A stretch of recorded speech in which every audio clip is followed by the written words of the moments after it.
Welcome to the Audiobook Lovin Podcast, discussing all things audiobooks with the authors that write the stories and the narrators that perform them.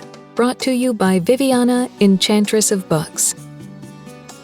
Hi, everyone, and welcome to Season 3, Episode 9 of the Audiobook Lovin Podcast. My guest today is narrator Lacy Laurel. Welcome to the Audiobook Lovin Podcast, Lacy. How are you doing today? Hi, I'm doing good. Thank you for having me. I'm excited. You've been on my wish list, and it's been going on, and you've been busy. So I try. I try. I have my moments, I will admit. I try, though. Yeah, you being busy is a good thing. That means we get audiobooks. So that's fine. Yes. So and that's the goal. So, yeah. Yes. Mm-hmm. Why don't you tell us a little bit about yourself, how long you've been narrating, and how you became a narrator? Okay, so I am essentially a stay-at-home mom. I'm a life-a mother. I have 5 children, and that was my life because we had so many children and daycare is expensive. It was just easier for me to stay home and help take care of them. But as they got older, I needed to start looking at, well, what am I going to do now? Because they're older, they're doing their own things, and I can get back in the workforce and find what it is that I want to do. And I happen to be just a really humongous audiobook fanatic. There's not a lot of time where I'm not around the house with earbuds in my ear listening to something.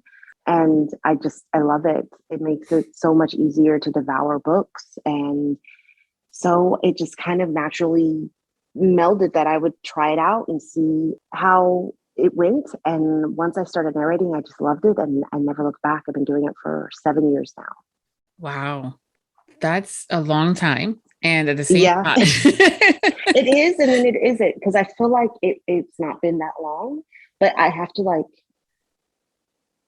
I don't know if I call 2020 the leap year. Yeah.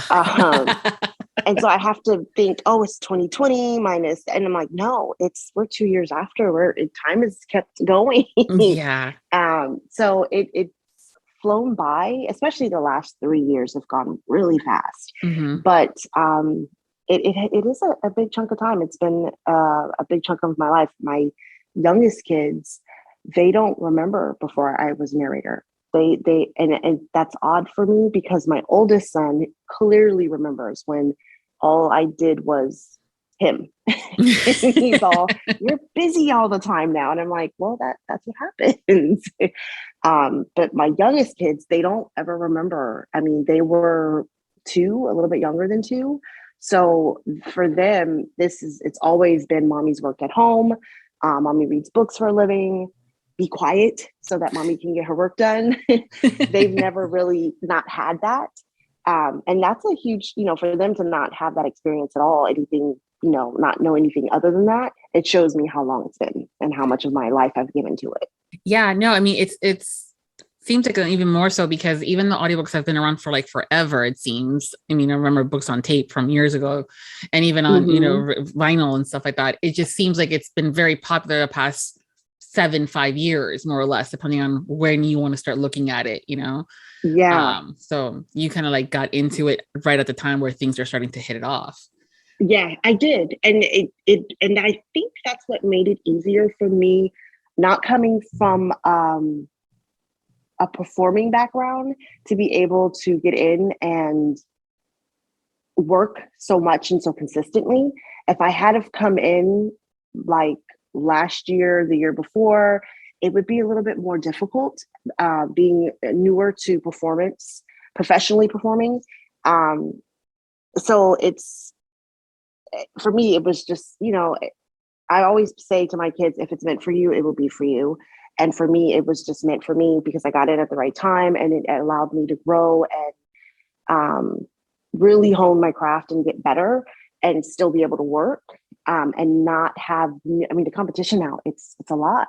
There's some really amazing narrators that are starting to work in the industry. And it's because the industry has grown so much. There's just room for so many more people, but they don't take the road that I did, and they can't because it's not the same. I have narrator friends who came at it because their agent mentioned it, and then, they looked into it and started that way. Or, there's a Penguin Random House is doing a really good job right now in branching out diversely and bringing in performers, especially because people were at home. They weren't working. They weren't able to be on stage or on screen. And so they had more of an interest to kind of figure it out. And Penguin has really, I think, kind of led the charge to go find more performers. And so they're coming in from a totally different angle, working with directors exclusively or for the main part, not working so much indie, but still being able to work a lot. And it just wasn't that way for me. And I don't think now, not coming at it that way, I would have been able to go as far as I have. I almost have 300 audiobooks, which is crazy to me that it has added up to be that much. But a lot of that was the stuff that I did in my early years and being able to really dive into the indie community and find work. So yeah, no, it's definitely grown and it's changed, but I love it. And I'm all for the changes. I'm all for more narrators coming in because as a listener, I love to listen to new voices and experience new performances. And so it really I think it helps the industry. Mm-hmm. No, for sure. I think that while we have our favorites and from a listener and as well as authors, I'm one that will always say, change it up. Get me a new narrator, whether it's a brand new one or someone that you've never used before, but has, 700 books. New to you is new to me, kind of a thing. Yeah. Because I again, we all have our favorites, but it goes down to the difference in the characters and the characteristics, and your voices as a tool can only do so much too. And being able to bring different voices in helps where, you stay still fresh. I think it helps too, some of the most avid audiobook listeners, and I'm one, and this is why I say this, we will listen to stuff and then I'll be like, did I listen to that? Oh yeah, it's in my library. But I think having different voices helps you remember the stories in a way that you won't if it's a performer that you've listened to time in, time out. Because a lot of times I start to remember stuff by the performer. Oh no, this person did that. That's why I remember that because I liked it when they went to this scene and they did this with it, or, that type of a thing. Oftentimes, even as a performer, there's stuff that I just finished this duet and somebody asked me to pull quotes because they wanted to make a TikTok. And I was like, yeah, sure. What do you want? And I said, she told me what she wanted. And I said, okay, but you need to tell me specifically what chapter, because I have no idea where in the story it was. And I remember thinking, that's so bad. I just recorded that like a week and a half ago. But so then I'm like texting the author, what chapter did this happen? And she's laughing because she's like, you just recorded that. And I'm like, yeah, I don't know if it's that because I'm not in the middle of it, or it was a duet and they're very long books. So it could be that, but things start to, for me, meld together, especially when it's in the rear view. And I can just imagine that for listeners, it can be that way too. So I like it when new narrators or new to me narrators are brought on to things because it really gives a more nuance, especially in series, it gives a more nuanced performance. And you can really, a lot of series are based on a group of friends or a group of individuals that are, together, and you can really see them when you hear the different voices. So I like it and I'm all for it. Yeah. I know sometimes people will be like, oh, they changed the narrators in the middle of a series. And I'm like, dude, they're different couples. It's okay. Yeah. And that's something that has to be acknowledged. There's differences. If it's the same main character, that's one thing. But if it's different couples, it's okay. To me, it's okay. And as a producer, that's one of the, trying to grow my business, not just the Lacy Laurel, but Tove Audiobooks. I'm starting to really want to reach out to different performers to have them work for my authors. And it's like, we could do this with this couple, this with that couple. It's, I always ask, how does your series play out? Is it the same people or is it different couples that bring different dynamics? And having a different performer or different performers really can bring that out. Oh yeah. I think it happens a lot more frequently, I believe. And I mean, and nowadays people are doing like longer, books or duet books where there's the same characters over 2 or 3 books as far as the arc of the story. But usually in urban fantasy is what happens when it's the same, like, main 2 people, the hero and the heroine, and then goes across several books, including book 20. And so that's okay. And I'm totally fine with it. And I advocate for, yes, keep the same narrators as long as you can for as much as you can. But again, back to different couples, when it comes down, you're down to book 7 and it's the same narrator and you're going, who's talking?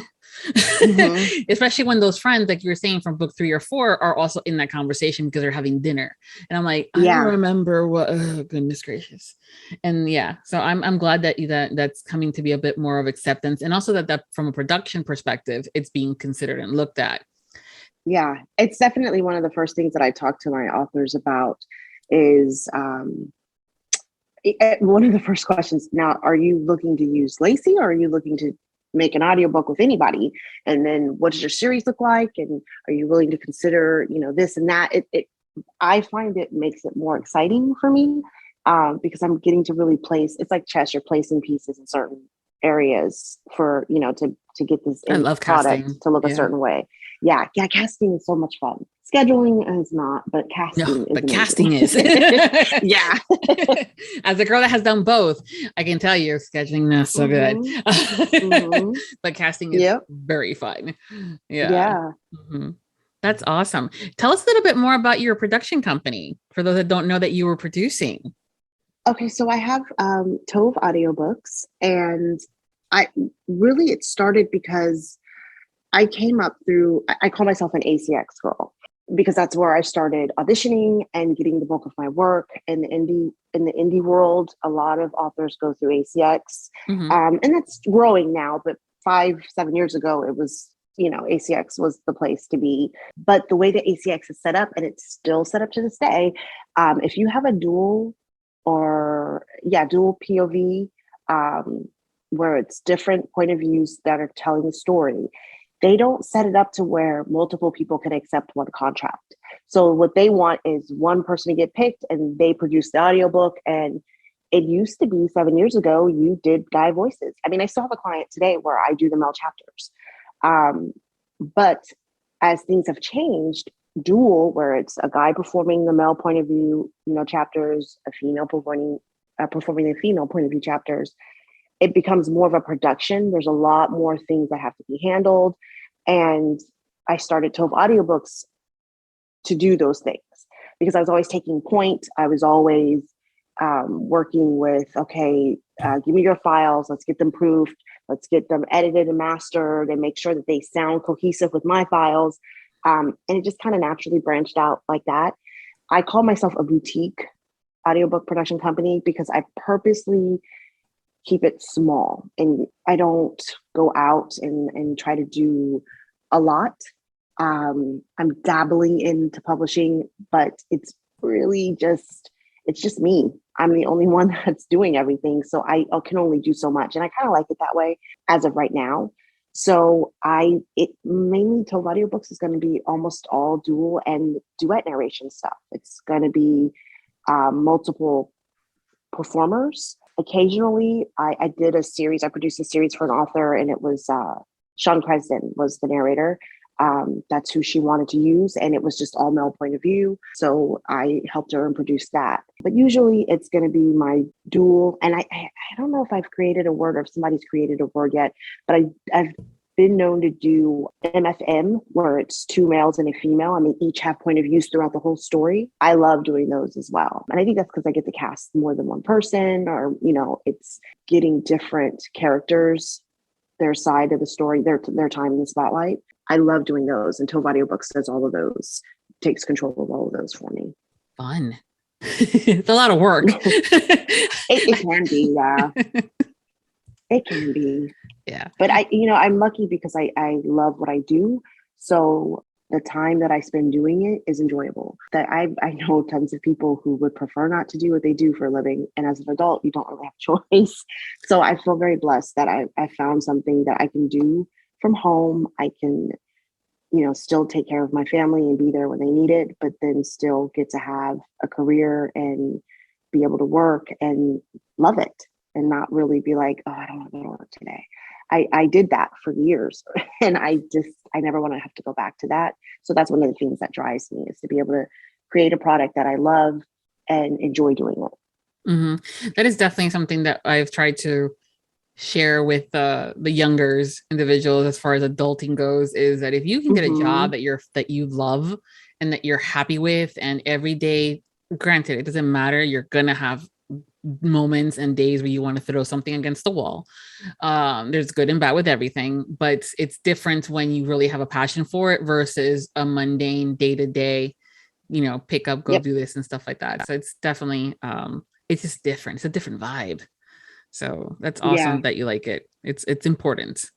It helps with the quality of the product, because you can tell if somebody doesn't enjoy doing it, especially in voice acting. You can tell if they're not there, and you want them to be doing it. You want them to have a zeal for it, because it makes the story that much better. Yes, I know that sometimes the listeners have said, "Oh yeah, it seems like he just phoned it in," or there was something there. And I know sometimes it could be the quality of the audio. Sometimes I know that you were saying about your files, syncing with the male narrators, is because you guys are not using the same equipment. You guys are not using the same room. There's so many different variables, including software. And a lot of the listeners think they know what's going on behind the scenes, but no, you have no clue. I mean, a lot of times you're not even working with someone who lives in the same state with you, let alone on the same side of the country or in the same country, So, I mean, and that's one of the things that I do love about this industry, is that anybody from anywhere can participate. It's not, where, you have to be in New York or you have to be in LA or Chicago to really do it. Anybody can participate, but they do have to have the right equipment and a good sound. And it's up to the producers to kind of make all that stuff mesh and work. Yeah. And a lot of it goes into also like you from getting into it, it's learning what that stuff is. And if you're on your own, like you did, how much research were you doing on your own versus getting help? Especially back then. Back then. And for me, it was a business decision too, because, everything has a cost and you have to send out your files, and that costs, so I decided to put my time and money into learning how to do it and learning from someone who was doing it at a high level, so that I could do the bulk of it. And so that's really what helped me be sustainable, I believe, especially because I didn't start working with publishers right away. It was like 3 or 4 years before I really started working with publishers. So that makes a huge difference. There is that difference with narrators. If you work with publishers and other production houses, or if you're working on your own, it's all what makes this not a mundane job, but it's also all what contributes to how successful some people are or how much they work, and then whether they can even work that much. Because some people that are narrators, they still have full-time jobs doing other things, especially at the beginning of their careers. And some people, they just always do it as a second job. I mean, and we've got a lot of performers that work behind the screen that, it is technically their second job, because they're an on-screen actor first and foremost. So it all contributes to whether you learn how to do the stuff, the engineering type stuff about it, or if you just kind of sit back and let someone else handle it. And I chose to learn because just of where I was in my life and what I wanted to accomplish. And two, just me, that's my personality. I like to take control of things, and I wanted to know why, I needed to have this sound this way, or why I needed to have this dead space so that it came out that way. Why does my sample sound like this on Audible? All those things that my brain just starts pinging and wanting to find the answers to. Yeah, you're definitely a learner. That's for sure. But I just think that there's just so much information out there, and I know that you guys get the question all the time. How I've been told I have a good voice. How do I become a narrator? And I'm like, there's a lot more to it, but this is kind of how you start, or I send them over to, the narrators roadmap and a bunch of different websites and stuff like that. But that's one of the things I love about this community, is that we help each other out. And, I will always help out someone who is serious about it and who's willing to put in the work. There are a lot of people who want it to be easier than it is. And those are the people where I'm like, okay, well, I can give you the tools, but if you don't follow them, I'm not going to, I can't bend over backwards and Yeah, make it happen for you. You have to, absolutely. but this community is really amazing in that if you're willing to do the work, then they are willing to help you out and sometimes bend over backwards to make sure that you get the information that you need and you get to be where you need to be because they know that you're willing to do the work and that you take it seriously. And I think it's a part of wanting people to take you seriously and you feeding into that because there's a lot of people that I've encountered in my real life that they're just like, they kind of laugh it off. Oh, you're an audiobook narrator. And it's like, yeah, haha, that's funny to you. I People don't think know it's why. easy. Oh, it's because people Yeah. think it's easy standing, sitting down in front of a mic and having a conversation. And I'm like, dude, I had to record something the other day for a day job thing because I wasn't going to be, making repeat phone calls, and it's a spiel I have to do. I'm like, hey, I hello, why didn't I think of this before? I recorded the whole spiel, but oh my God, how many times did I trip over a word? Yes. It's just, it's different. There's a lot more to it. And people don't realize that it's not only just what you're saying, but also the, how you say it. And then of course, sitting down for X amount of hours in a small room. And there's so many things. It's not easy. So yeah, I always find it hilarious. When people think it's easy, I'm like, no, dude, it's not. Yeah. Well, and then I can also, I have some friends that I've known them for 15 years and they were around when I first started. And so some of them will message me and they'll say, oh my gosh, you have this many books now? Because, it's not, they don't listen to audiobooks as avidly as I ever did. So they'll just be thinking of me and then they kind of look because they know my pseudonym because Lacy is a pseudonym and they'll look and they'll go, oh my gosh. And then they'll contact me, they'll text me and be like, wow, you have this many more books as the last time I looked. And they're not trying to be negative. They're like really just excited, happy for me and excited. But then you can clearly tell when people are just kind of brushing you off and you're like, okay, I don't really have to worry about you because it's not of importance, And I imagine, not imagine, I know a lot of writers, especially in romance, but writers period in any genre, they get that. Oh yeah. Oh, you're a writer. So I think it's one of the things that this community kind of bonds over is that we have this profession that people don't really take serious, but that we know, especially in romance, it's $1 billion industry. Like there is work to be had and it's amazing to be able to do it and make money doing something that you love. And I always, I do something that I love and not everybody can say that. So I kind of take pride in that and enjoy that fact and kind of let it slide off my shoulder when they want to be nitpicky or be, funny about it. Yeah, sometimes you gotta be like a duck and let it, the water fall off. But sometimes you just kind of want to turn around and say, "Shut the fuck up." It's a happy medium of finding out what that looks like is always interesting. Since you've been doing now this for 7 years and are also seeing it from both a narrator and producer perspective, how has your prep routine changed from getting cast to getting the manuscript and going about that? Has that process changed? It's changed a lot over the years in some ways, and in some ways it hasn't. So I used to print the manuscripts and highlight all the different characters, and I could not at the time. If someone would have, future me would have came and told me, one day you're not going to have to do that, I would have been like, whatever. That's not possible. I mean, I literally would have 400 pages of manuscripts in front of me. And it, logistically, it's not the best way to go, but also just time-wise, the time that it takes to get through when you're physically turning pages, it's just a lot more.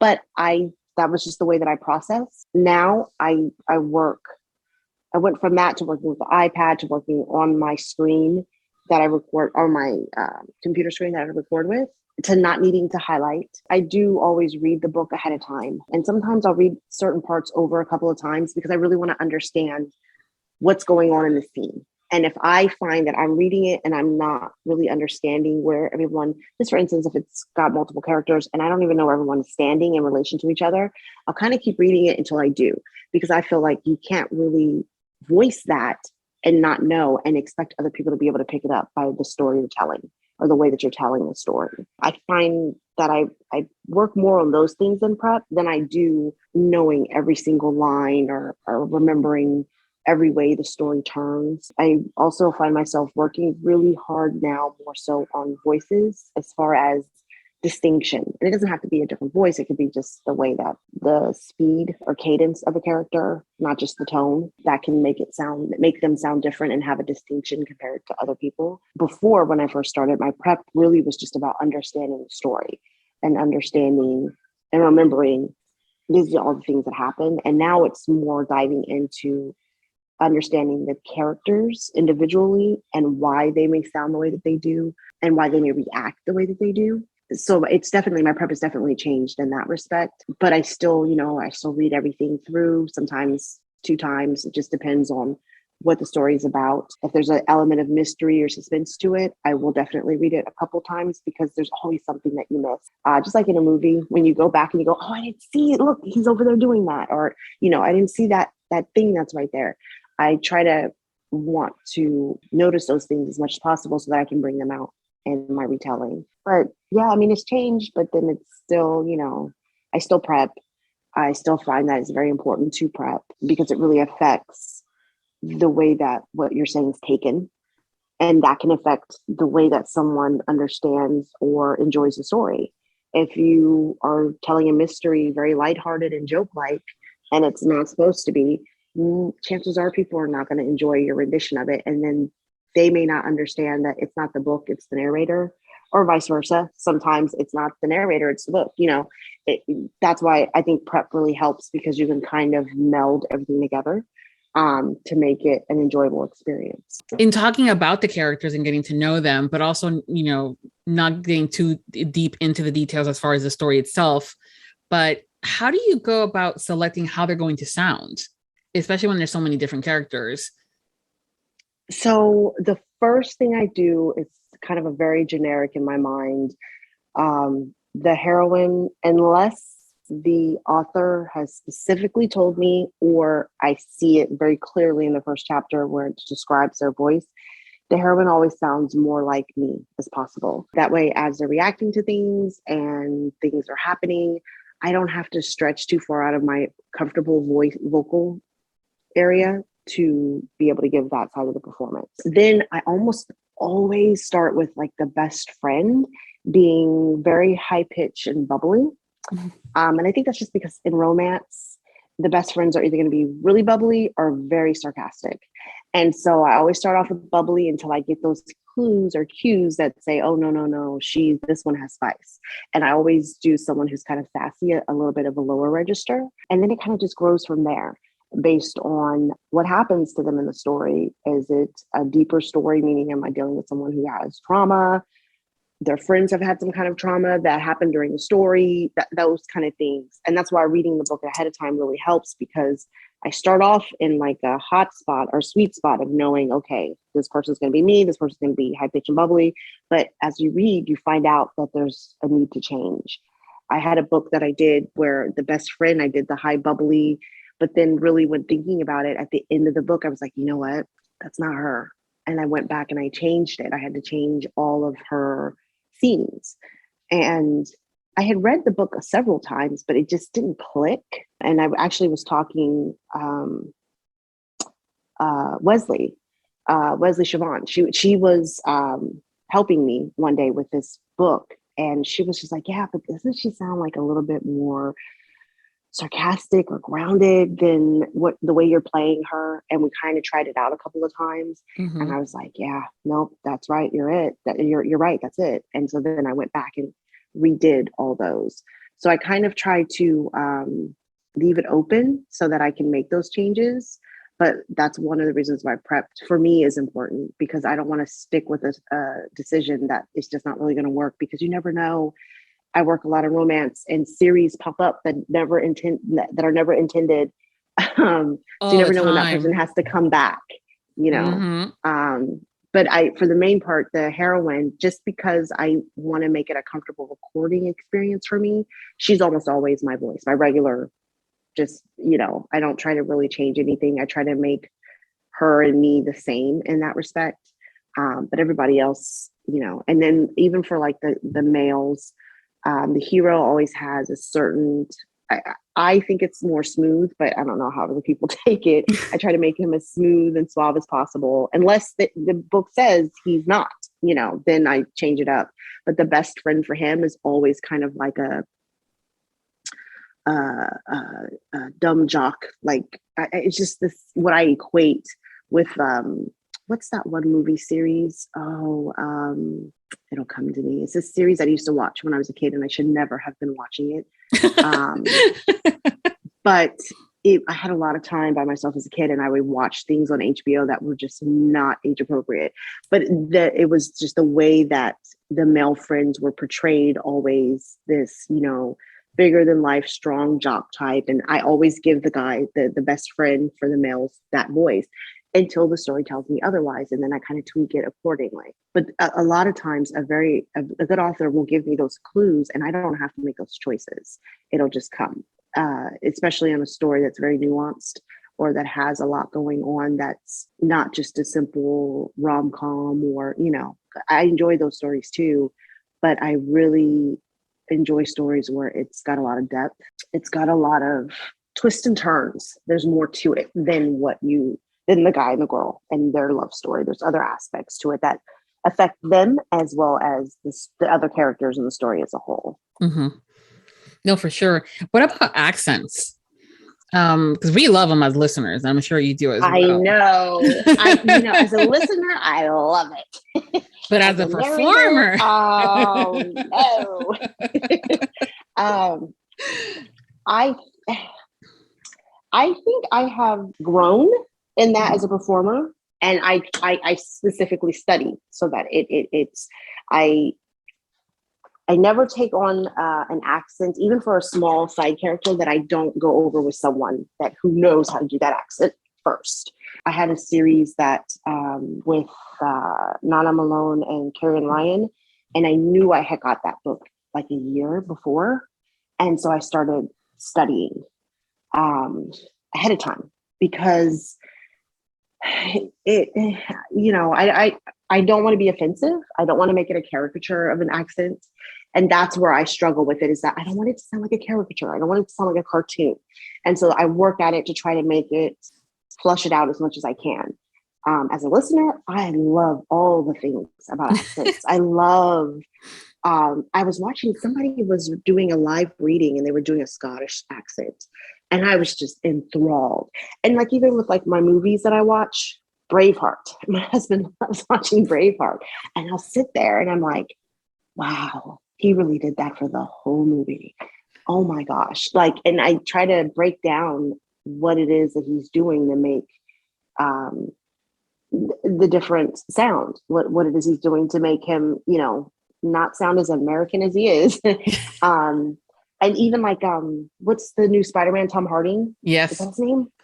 I love his natural voice. It amazes me. And I feel like he has so much more personality as him than he ever does as Spider-Man, because I feel like he's changing a lot of the way that he naturally would speak to sound like Spider-Man. And he does an amazing job out of it. But I'm more entranced when I hear him in videos or in interviews. It also really helps me because it gives me people to emulate when I come across things that I need to do. So yeah, I definitely feel like if you are wanting to be a narrator or you're getting in accent, work on that. Yeah.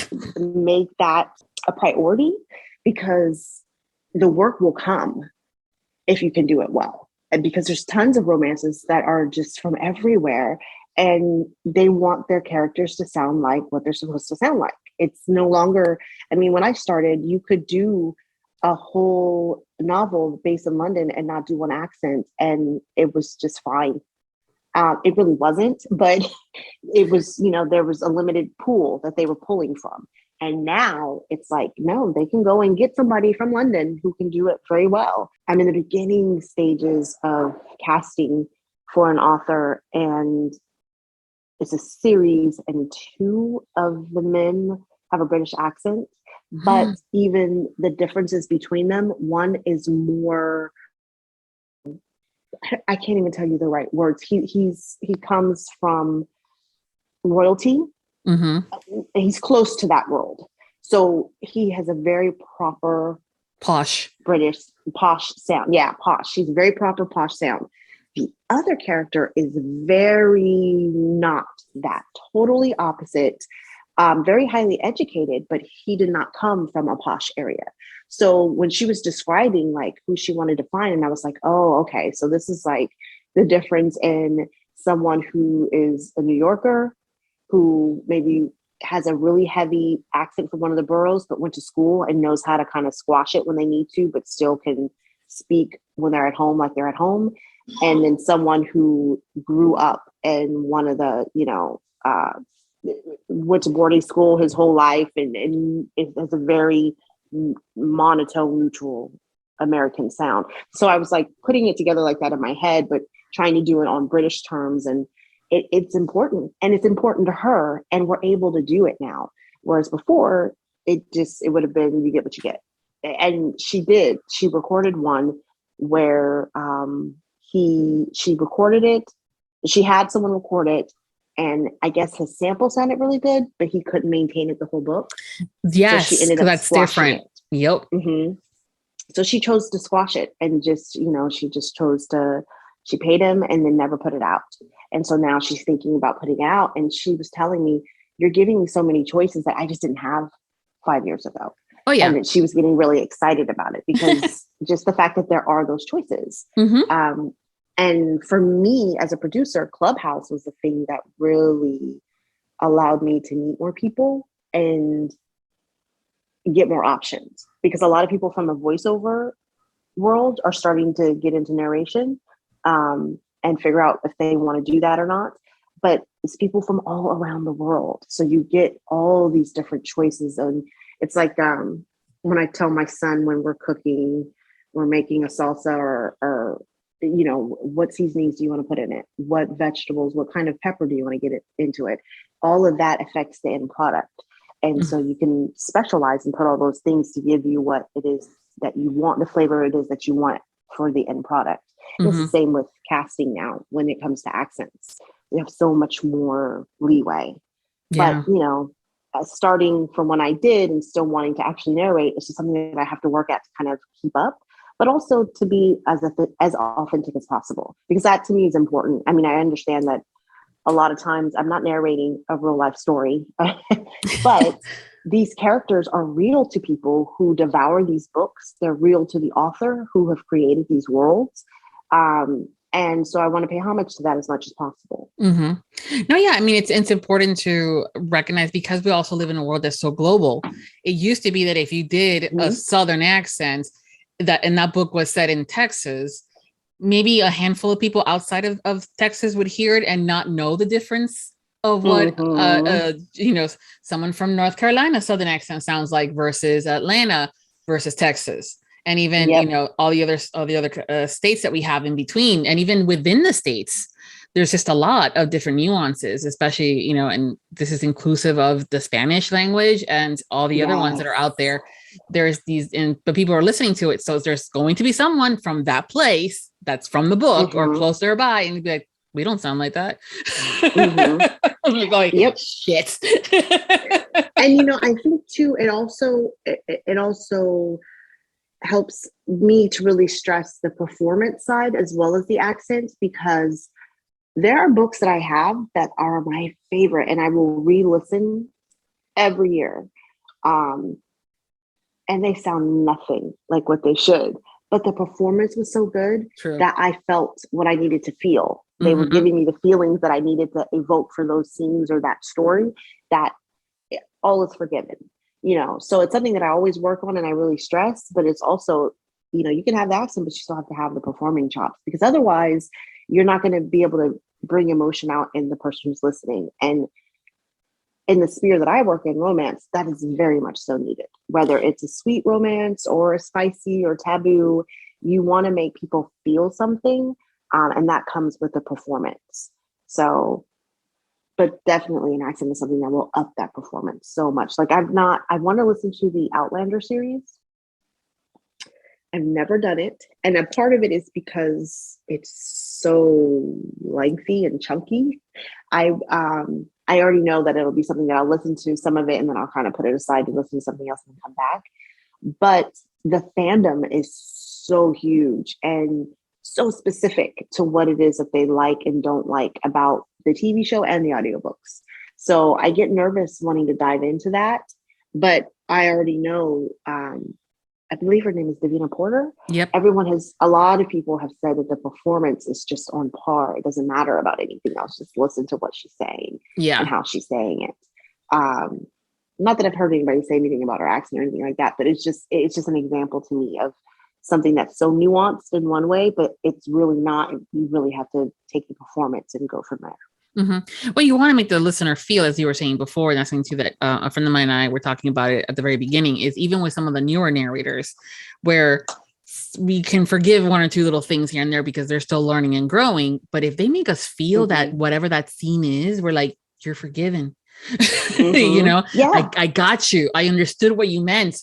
Thank you. You know? Yes. Yeah, no, that's exactly. Yeah. Because, and also when it comes to, you know, as a woman doing a male voice, a male cadence, a male, you know, tone, and being able to consistently hold it there, that's something that separates to me being a narrator from being an amazing narrator. And there's some narrators like Erin Mallon. Mm-hmm. She can read the male point of view to me all day long. I have no problems. Like, yes, she can do it so well. So I don't want to use the word perfect because no such thing. It is to me. Yeah, but it's like it is to me. And a huge part of it too is her performance. It's not just the cadence, but it's the melding of the two, right? But there's a series that I listened to that's not her, and I won't say what it is because it's not offensive, but I don't know how the person will take it. So I don't want to be. Yeah, of course. There's times where listening to it now, the 17th time, I can hear her drop her male voice during a part where he's speaking, but it doesn't matter because she gives that performance in a way to where I'm like, yeah, that's okay. I'm still going to be on that ride with you, and you're still taking me there, and I love everything about it. And it's a book that I've listened to minimal 17 times. I re-listen to it like 2 times a year. It's just one of my favorites, from the story to the performer, just the whole thing wrapped up in one. And whenever I get in a rut, whenever I can't find something to listen to, or whenever I'm working on a project that is just consuming me, I pop it in because it's just like my comfort place. And I literally find myself going, yeah, I need to do things more like this. If I can do that, maybe that'll bring out that. So I use them as, now it's not just about enjoying listening to audiobooks, but it's also about, it's kind of like auditing a class that's helping me in my performance. So I always suggest to people who say they want to do, that's one of the things. If somebody says to me, oh, I want to be a narrator, how did you do that? I say, do you listen to audiobooks? And if they don't, I tell them immediately start. And it doesn't have to be romance. It can be in any genre, whatever genre it is that you feel that you could work in, that those stories are what you want to tell. Listen to those audiobooks consistently, because that will help you so much more on understanding what it is that is expected of you and whether or not it's something that you can come close to getting. Yeah, no, it's important, from that. And that's great advice. I think that a lot of times people don't do the listening, and sometimes people don't have to. I mean, they have different backgrounds, they have different things, they have different experiences, but it's definitely something as far as to understand what the listener is going through, as far as on our end of what that final product looks and sounds like. I think it's at least once everybody should listen to the audiobook as from a narrator's, side of things, to kind of get what we as listeners. I've done coaching with 5 or 6 different people, and I don't think not one of them has ever they've all suggested at some point in the program, what audiobooks are you listening to right now? What audiobooks do you think you should be listening to right now? It's always, always, always. It's just one of those things. Even from coming from a on-stage background, it's a big difference saying your lines and then saying all the lines. And being able to take the performance where it needs to go over 5-6 hours. Using your voice and not your physical reactions. Yeah. So listening to somebody else do it and understanding, oh, okay, this is, it's, to me, it's one of the cheapest cheapest, not tutoring, but Lessons, tutoring, yeah, cheapest teaching, tutoring, yeah. that you can have as a narrator. And Mhm. I do believe that all narrators should consistently work at their craft, not just the work that you do, but extra study. Just like I tell my kids, homework is one thing, but you still have to put in study time outside of that. Mhm. Otherwise, how do you expect to take on these lessons so that the next year when you've gone to a different course, but you need to remember these things and use them, you're not going to know it.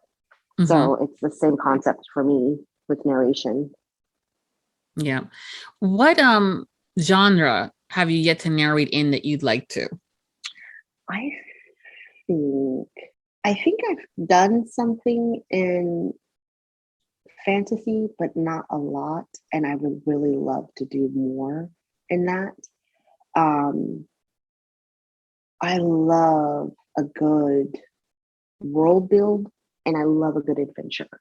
I think anything that I've done in fantasy has always been, romance fantasy, PNR. Mhm. But to just do straight up, you know, uh, fantasy, not necessarily have any aspect of romance in it, but just that whole where you're telling the story of this world that this author created. I would love to do that. Um, the other one that I got to do, I'm doing one now, and I took for granted how much fun it would be. Was I'm doing a superhero, Mm. and just the fight scenes and the equipment. And it's like, wow, I love this. I love describing this story. Um, the series that I'm doing is called The Wraith by Jeffrey Haskell, and I'm recording it for Tantor. And we're on book 3 and 4 now. And just the whole concept. And my kids are really big Marvel kids. Mhm. So lately, especially with Disney Plus, we're always into something in like the superhero world. And I'm starting to understand a lot of the world building that went into a lot of these individual stories and how they're bridging those gaps. And so when I sat down to do The Wraith again, I was like, oh, this is so cool, because this book, he is bringing other characters from his other books, his other superhero books, into this one. And they come at it from a whole different, like they brought aliens from their story into this one. So it's just really cool for me. It's totally different than my normal day to day. And that's one of the things that I really enjoy about narrating, is getting to tell the story that's something that I would never experience. And so that's why I think I like, want to do like the fantasy, because it would be just something so different than what I've done or what I live, and getting to just drop myself into it. That's what I enjoy about what I do. Mm-hmm. Yeah, it's definitely, being just for us listeners, pretending to be someone else, or we're listening to travel somewhere else. You guys get a couple of moments there where you're the alien, or, the hero, and all that fun superhero in your case. So that's great. I'll have to look that book up. It sounds fun. The other thing that you've been doing a lot lately has been TikTok. You have been using the platform. Well, you've been using the platform for not only, I'm sure, a way to kind of day-to-day stuff like the rest of us do, but you've also been using it to promote the books that you're narrating and that you're working on. How did that come about? Well, so I have 2 teenagers, and my oldest son is not really, we were just talking about him last night with one of my closest friends. He's not really a people person. So he doesn't really buy into the whole social media at all. Like, he has an Instagram, but he doesn't post. He'll post a story because he says it'll disappear after a day, but he won't post anything that stays. But my 13-year-old, he is all about all the things social. And so I got into TikTok because I was trying to figure out what it was he was on. What is this that he's doing? Is this something that I really even want him a part of? And I found, especially in 2020, when it was like really blowing up, I found some really good content creators. And then I stumbled on Book Talk, and it just changed everything for me. the way that the authors, they use it to tell the stories of their books. And Mm-hmm. there was a narrator that had made a post in a group that I'm in, and she was like, I get sucked in every time because I'm thinking they're telling their personal business. And I'm in my mind going, stop saying that. Don't tell people that. And then they, put the book up and it just draws you in. And so I was like, that's actually a fun way for marketing. It's a fun way to really talk about what it is you're working on. When I work on a book, it's not just a 1 hour and I'm done type of a deal. It's sometimes it takes a week or longer that I'm in this world of this book. And it's just a fun outlet to kind of creatively talk about what it is that I'm doing. And I've been a musician since I was 6. Mm-hmm. So getting to do anything, you said anything to music, and it's always fun for me. And that's a huge thing on TikTok is the song that you use. And, girl, and you're good at that. Oh yeah. I haven't done one of those in a while and I need to, because it's just fun. I'm trying to find ways, it's hard because, I do a lot of romance, so it's not really kid appropriate, but my son wants to really do more with me on TikTok. So I'm trying to figure out, okay, what can I do that I can do with him that I still can, talk about what I'm doing. Mm-hmm. But it's fun. It's relaxing. Mm-hmm. And it's something, social media can be very stressful at times, but I find that TikTok is just fun. I treat it, just as something, haphazard to do. And, but it also gets information out there. So that's always nice. Yeah, a lot of authors have been starting to utilize TikTok, and same thing with some of the narrators. And that's why I wanted to talk about it a little bit, because it's with any kind of platform, it's available. It's something that is free. It is using up your time. So if you look at that, that's technically not free because your time is valuable. Well, yeah. But even then, for those that don't see it that way, like I have a narrator friend that doesn't see it as a dollar sign, but as what he's doing and how he's investing that time on things, either whether it's learning something new, working on a separate project, working on an audiobook, or even spending time with family and friends. That's time spent that, that you're utilizing somewhere else.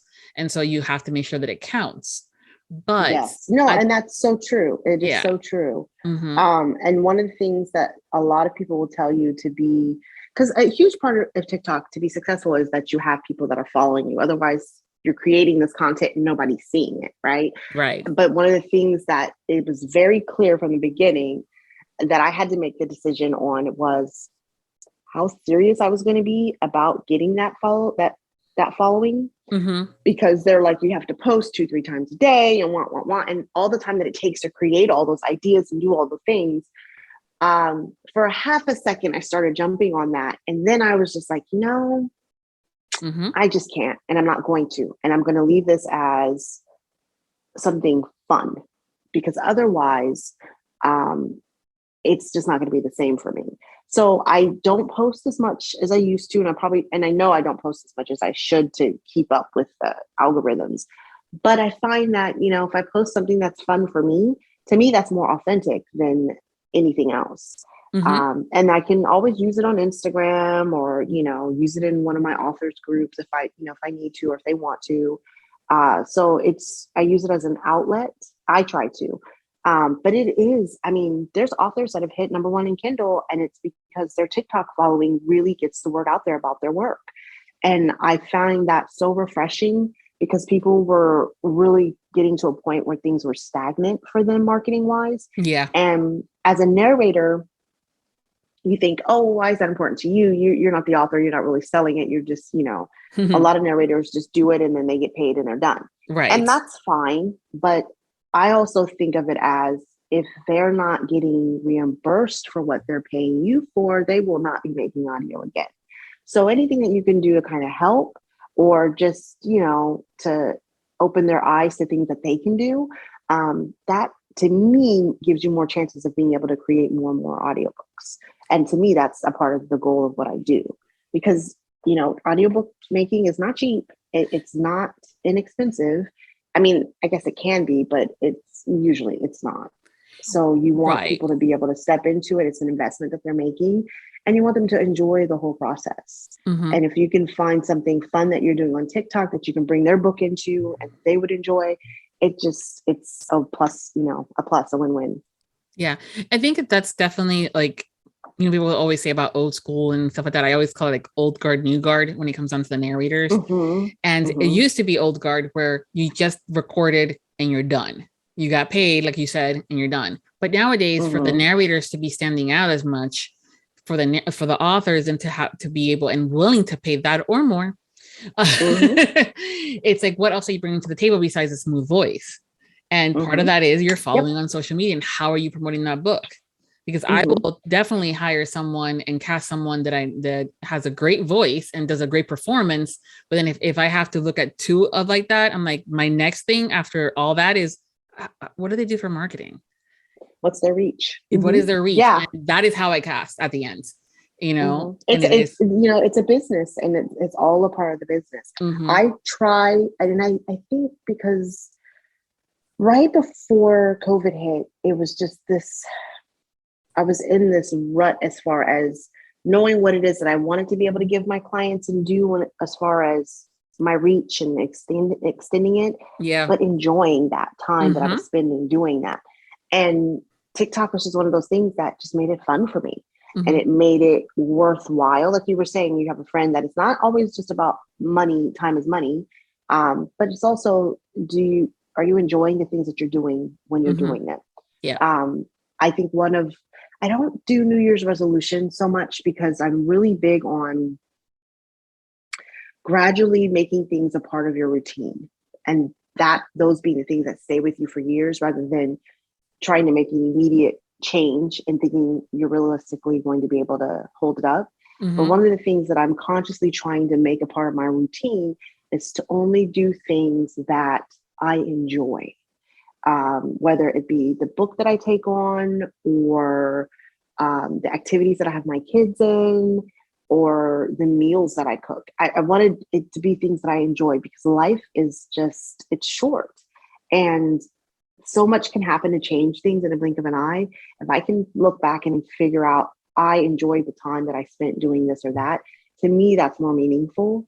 And, being a working mother, anything that I do that's away from my children, I really want to enjoy it. That's why I love what I do.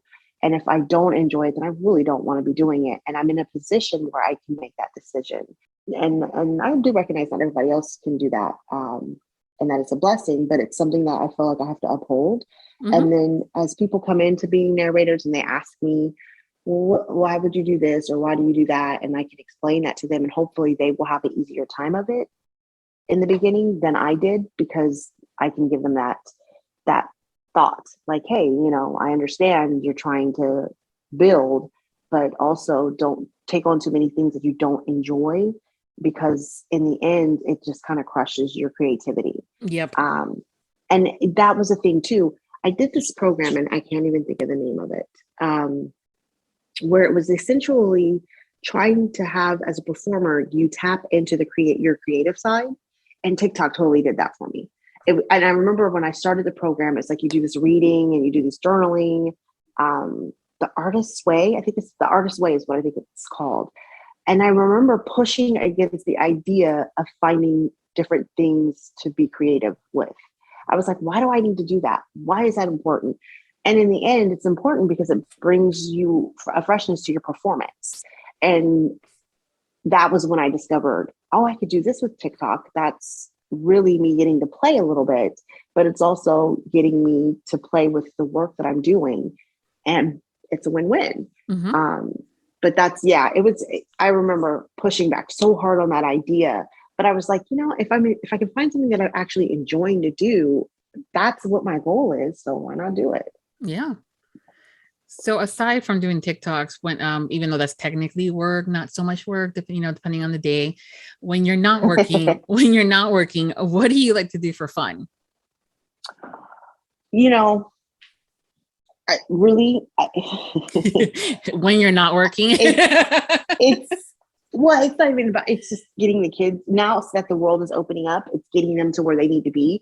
Like before I sat down to do this with you, my husband and I were planning Saturday, because 3 of our kids are rugby. So it's like, okay, the mattress is far away. It's from this time to this time, trying to do all those things. And that takes up a lot of my time. But I have found lately that I really enjoy sitting there watching my kids play their sports. Like, to me, that's a hobby.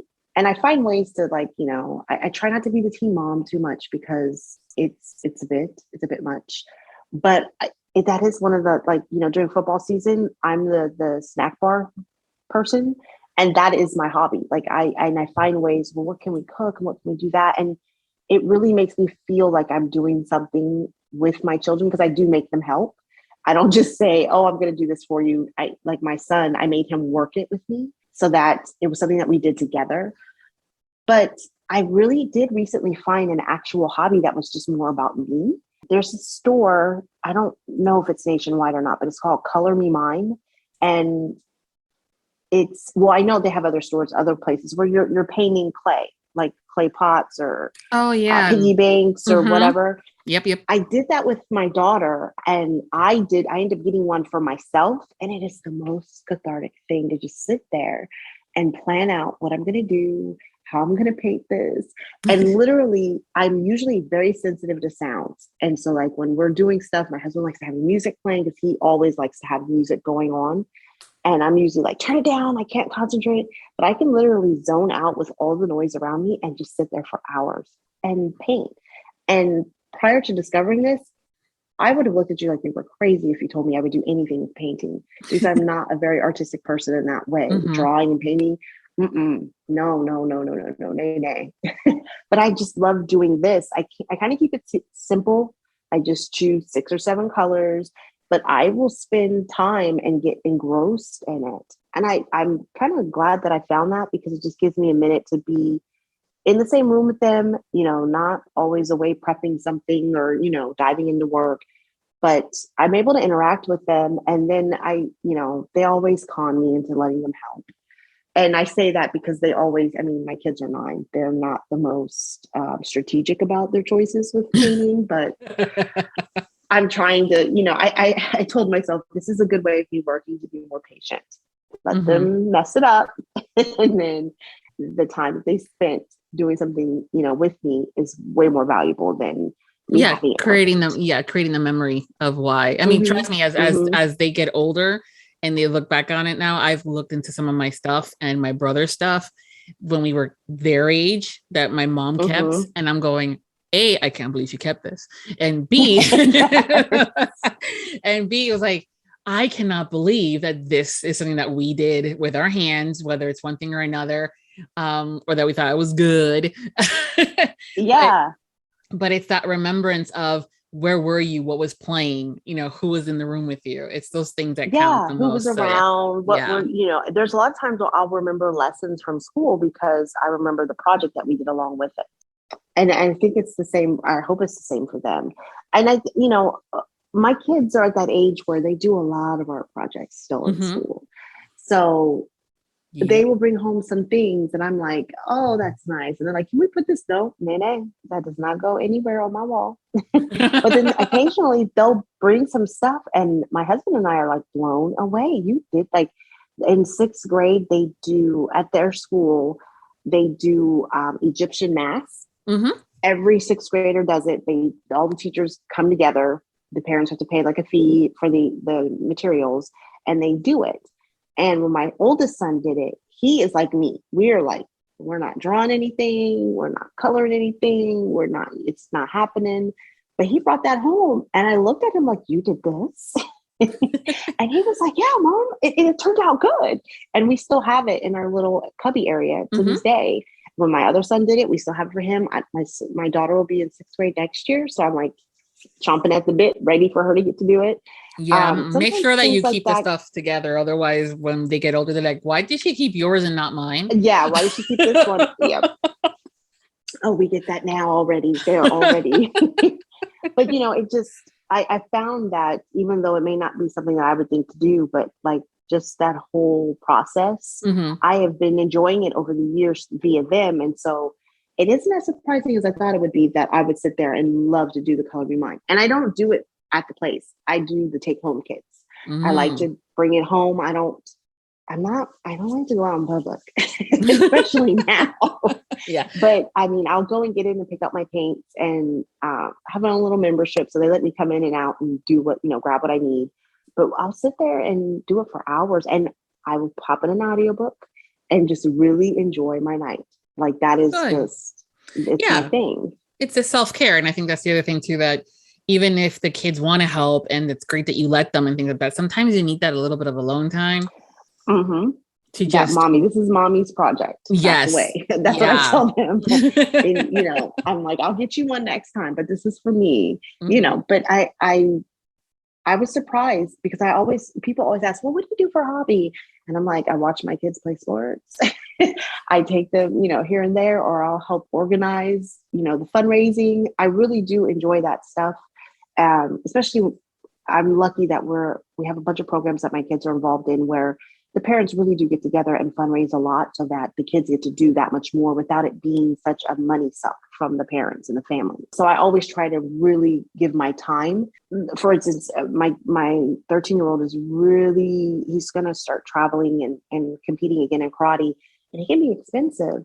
But we have a board. We started a nonprofit and we fundraise heavily for these kids so that we can pay for them to go to the different places and do the different things, and it not be a thing where the family just can't afford it. So they don't participate. And I really enjoy brainstorming with the ladies and doing those things because we're not necessarily profiting from it. And my kids are getting something from it. And other kids are getting something from it. But sometimes you do something that's just about you. And no matter how much I try to tell my kids, don't just think about you. Sometimes you do. You have to have self-care. You have to have something that you're doing that you just really enjoy doing for yourself, because it's like that breath of fresh air that you take that kind of refuels you. Yeah, it just re-energizes everything, and it allows you to be able to be there for others if you take care of yourself first. And that's something too that I think we need to start not calling it being selfish or, think of others and stuff like that. I'm like, no, it's okay to think about yourself and what you want to do, but just it's how that looks and what that looks like. That's important. Oh yeah. Yeah. Well, and it's, for me, I don't want to show my kids that they're constantly being I don't want to show them that it's okay to put yourself in a position where you're only doing for others and nobody's ever thinking about you. Oh yeah. Because the reality is that you can't guarantee that anybody is ever going to think about what's best for you. So sometimes you have to be willing to step up. And if you don't take care of yourself, you'll never think to do that. There's that fine line of being taken advantage of and really just giving of your time. So I try to be very cognizant of that, because it's very easy for me to be like, oh, I'll do it. I'll help out. I'll do it. I'll do this. I'll do that. And then at the end of the year, I'm like, well, what did I do that I found that I wanted to do? And even with work and choosing the audiobooks that I narrate, I really am at a point where I am very conscious of, okay, do I even want to tell this story? And if I'm on the fence, why? Because that will help me decide whether or not I'm going to take on a story or take a job. And I'm lucky that I'm able to do that at this point, because at the beginning of my career, it was just like, just take whatever. And then there's some stories that I'm like, did I really want to spend my time saying that? But now I'm able to just tell stories that I feel are important or fun or, some level of my catnip, something that I just really enjoy that nobody else would. And that's what makes me want to go to work every day, is getting to work with those things. Mm-hmm. No, for sure. It's important that if you're spending that time now, and if you're able, same thing with me when I take on clients, now I get to be a bit pickier and see, okay, how much do we jive? Do we vibe? Before I was like, anybody? Mm-hmm. And it's just like, as you continue to grow, those are the skill sets that you get to do now. And I think it's great. And thank you for teaching your children the importance of not always being a giver. Mm-hmm. Because being taken advantage of all the time because you think the best of others, that they'll take care of you in return. That's not, unfortunately, true. Yeah, it's not. And it's not. It's one of those lessons that a lot of us learn by trial and error. The hard way. Yeah. And I'm sure, no matter how much I tell my kids, they're not always going to listen. Absolutely but, not. I do want them to have that light bulb moment and like, oh, that's what mom was talking about. Yeah. Yep. Mm-hmm. Yeah. And that's important.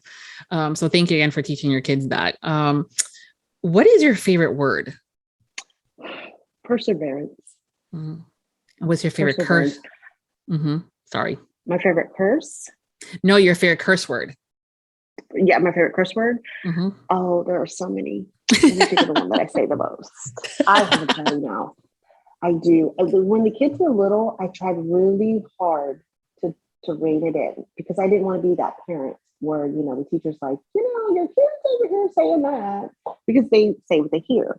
But now that my kids are older and I have taught them the fine art of do as I say, not as I do, I kind of just let it fly. I think it's fuck. And I use it a lot in so many different contexts. But I think, fuck. That's that's a common one. Yeah. Mm-hmm. And by the way, for such a foul potty mouth that you are, you have not cursed once this entire episode. I'm trying. I think, it's one of those things like I was at my neighbor's house for Christmas. We had exchanged gifts because our kids are really close. And we had been drinking a little bit and having a good conversation. And the husband, him and my husband were watching like a football recap on, and he turns and he goes, my name is Tova. So he goes, Tova, you're from the Midwest? And I'm like, yeah, what? And he goes, your accent is thick right now. He goes, when you get comfortable, you just let it fly. And I was like, oh. And I think it's the same thing with the cussing. Like it's just certain points where I'm just like, bleep this out, bleep that out. And I have to watch it. I try to anyway. Well, again, the comfort and authenticness and also how you use it. I think that a lot of times, and especially nowadays, people use it so haphazardly that it loses its spark. Yes. And what it's supposed to, how it's supposed to emphasize something, where I think it's an art form. And same thing with sarcasm. It's an art form. Oh yeah. Sarcasm is, yes. Mm-hmm. Well, now that my kids are old enough to tell the difference, I'm able to really use it more. Mm-hmm. But there's that point where they don't know it, and so me being sarcastic is not helping the situation. Yeah. But yeah. Mm-hmm. But no, it's definitely an art form. Mm-hmm. Yeah. And we have a game that we play with our guests called Two Truths and a Lie, where you share 3 things about yourself. Okay. And we have to guess which one's the lie. And I like to say we because y'all are listening, are also playing along with me. Okay. So whenever you're ready, tell us your 3 things and we'll try to figure out which one's the lie. Okay. So I worked at an inpatient psych hospital for 5 years. I gave my husband to Kelly Rowland of Destiny's Child for a night. I have 5 children. Okay, so we have working in a psych ward, giving your husband away to a singer, and the 5 kids. Now we know the 5 kids is true because you've mentioned that before.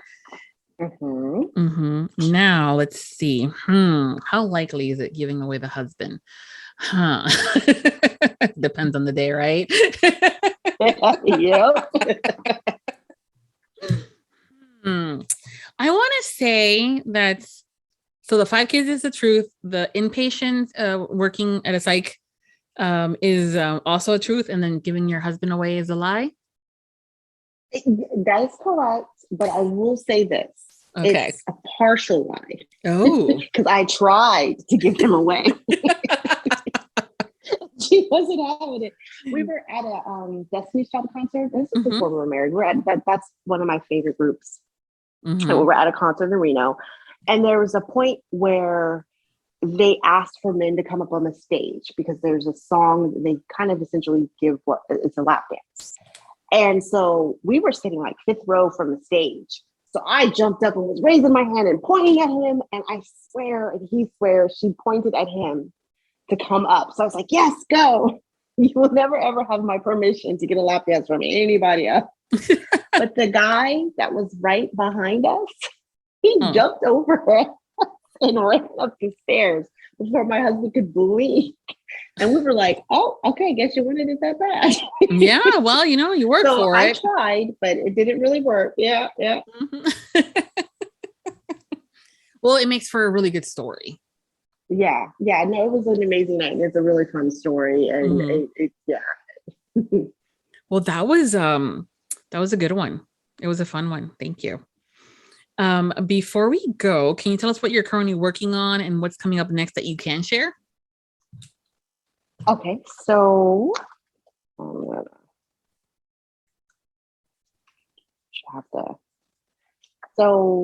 I'm currently, like right now, recording the third book in the Race series, the third and the fourth book in the Race series by Jeffrey Haskell. It's a superhero, so it's a total step away from romance, because this character, she's just badass.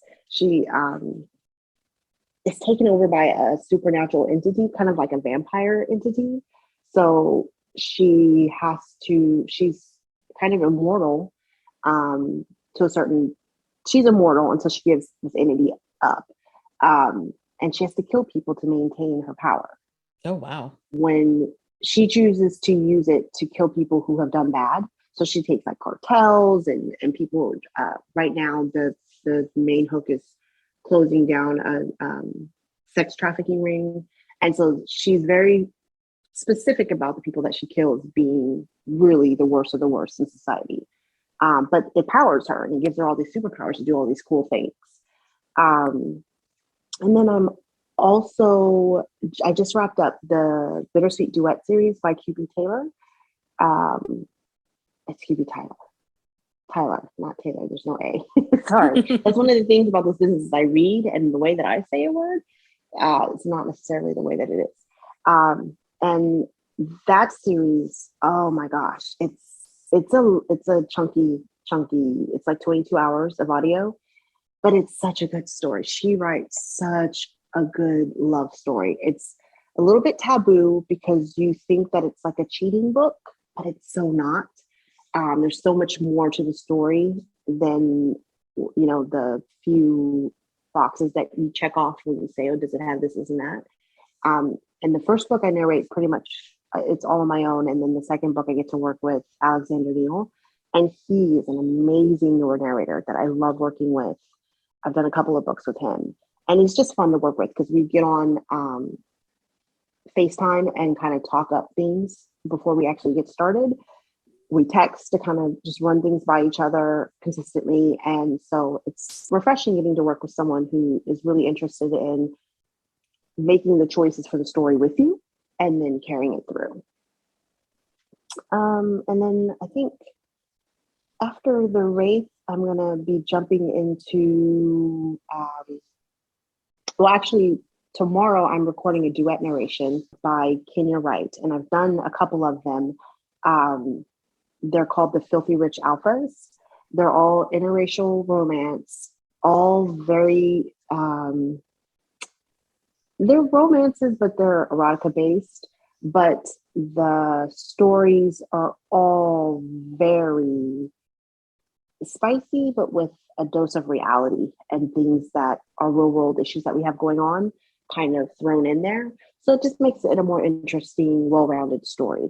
And tomorrow I get to do one with Liam DeCasio, and I've never got to work with him before. And it's in duet. So we're going to be on Zoom. So it's always fun. I've done one with Tim Page and one with James Cassidy this way. And it just brings so much more out of my performance personally. So I'm super excited about it because Liam's awesome. Him. Yeah, I've heard that. So I'm really super excited to get to work with him. I think it'll be a lot of fun. Well, that's awesome stuff that you have coming down the pipeline. And I'm sure other things will pop up, that have been sitting there on Amazon, or in this case, Audible's table. Yeah. Because, things are like, hey, that wasn't there the last hour. Now it is. Okay, great. Yeah, you never know when things are going to come and how they're, you just don't know. Yeah, no, it's definitely been an interesting couple, months when it comes down to that. But also with you guys, sometimes not being able to discuss certain projects until something is announced, or you don't know if it's going to pan out or not. Yeah, there's so many different things. Yeah. Especially because now we have on Instagram, you can do a live reading, on TikTok, on Facebook. But then it's like, can you? Because are we even supposed to be talking about doing this? And Yeah. it just makes it interesting. So yeah. I'm like, I really hope that they ask permission. Yep. Yeah, because I'm all for asking for forgiveness, before permission. But in this case, I asked for permission first. Yeah. Yeah, because nothing like messing up someone's marketing campaign for that. Exactly. Yeah. And it's very important with, as we said, audio can be expensive. So I'm all about making sure that the way that they want to present it is the way that it gets done. Yeah. Because I'm just all about helping out the authors that I work with. And I like learning from them too, and pulling bits of information that they're willing to give me to use as I move forward. But I always, I wonder, I don't know that I'll ever be able to sit down and actually write a full book, but that is something that I would love to do, not just because of writing and telling the story, but all the things that go into the book before, during, and after you release. I love being in this industry and a part of that. Yeah, it can be not some fun. A lot of things go into it. A lot of people don't understand how much work it goes into it, but it's all fun, especially when you have the right team. Yeah. Yeah. Yep. Well, thank you so much, Lacy, for taking the time to hang out with me today. It's been a sure pleasure. Oh, well, thank you for having me. Of course. And if you're not following her on social media, I will be providing all the links for you, and they'll be posted in the episode's post over at Viviana, Enchantress of Books. Until next time, happy listenings. Thank you to all of our Audiobook Lovin Podcast Patreon. Special thanks to Nixley Zenner, Carol Liebner, Line Black Peterson, Brittany Robinette Leiter, Dawn Darch, Michelle Bastard, Nancy Billows. The Audiobook Lovin Podcast has special Patreon access levels. Join today to receive benefits including early access to episodes, shout-outs, special exclusive content, and much more. Support the podcast by becoming a Patreon at www.patreon.com/Audiobook Lovin. We thank you for your support. Thank you for joining us on the Audiobook Lovin Podcast, hosted by Viviana, Enchantress of Books. For links and more information discussed in today's episode, previous podcasts, or the Audiobook Lovin Series, please visit our website, vivianaenchantressofbooks.com. If you enjoyed today's episode, please leave a positive review wherever you listen to our podcast. Until next time, happy listening.